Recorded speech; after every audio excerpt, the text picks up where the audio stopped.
It was two Assistant Auditors General who determined that two officers assigned to supervise public audits at the National Water Supply and Drainage Board between 1996 and 2006 had failed to uncover a fraud amounting to 240 million rupees. The two Assistant Auditors General undertook the investigation, in which they reached the aforementioned conclusion on the instructions of the 37th Auditor General of Sri Lanka in 2007. However, they had to submit their report and conclusions to the successor to the person who instructed them to carry out the audit, the 38th Auditor General. On the 20th of March 2012, the 39th Auditor General, speaking to Action TV, noted before the country that the report in question had been misplaced. Although he claimed not to have seen the report in question, the 39th Auditor General, who retired on the 31st of October this year, showed no hesitation in responding to the questions posed by Action TV, quoting the misplaced report on the 20th of March 2012. According to the misplaced report, the 39th Auditor General was one of the officials tasked with supervising public audits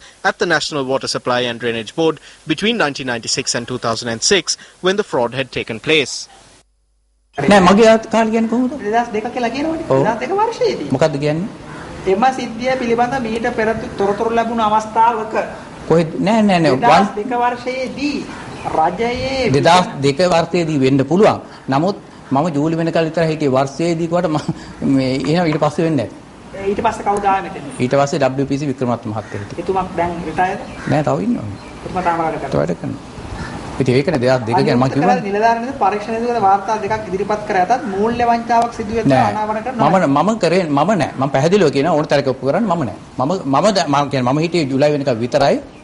හරි එහෙනම් කවුද කරේ ඉතින් ඒක තමයි ඒක එහෙනම් හොයලා බලන්න ඕනේ මම කියන්නේ මම කියන්නේ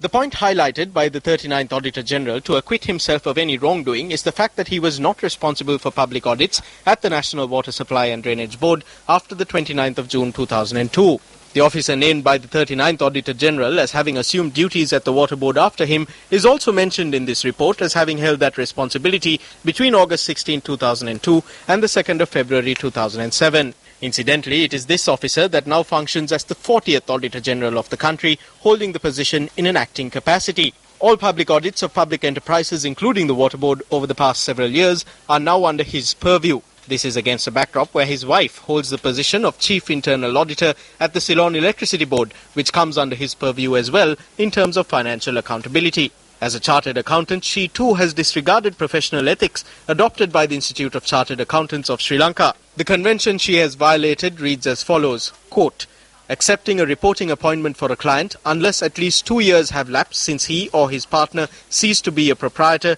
principal shareholder, director, officer or employee of such client, or a partner or employee of a proprietor, principal shareholder, director, officer or employee of such client, unquote. The officer, who was appointed in 2005 as the Chief Internal Auditor at the CEB, had functioned in 2004 as the officer responsible for public audits at the CEB. Shouldn't priority be given to ensuring ethical financial responsibility at all state institutions, especially at the Auditor General's Department? Secretary to the President, this is over to you.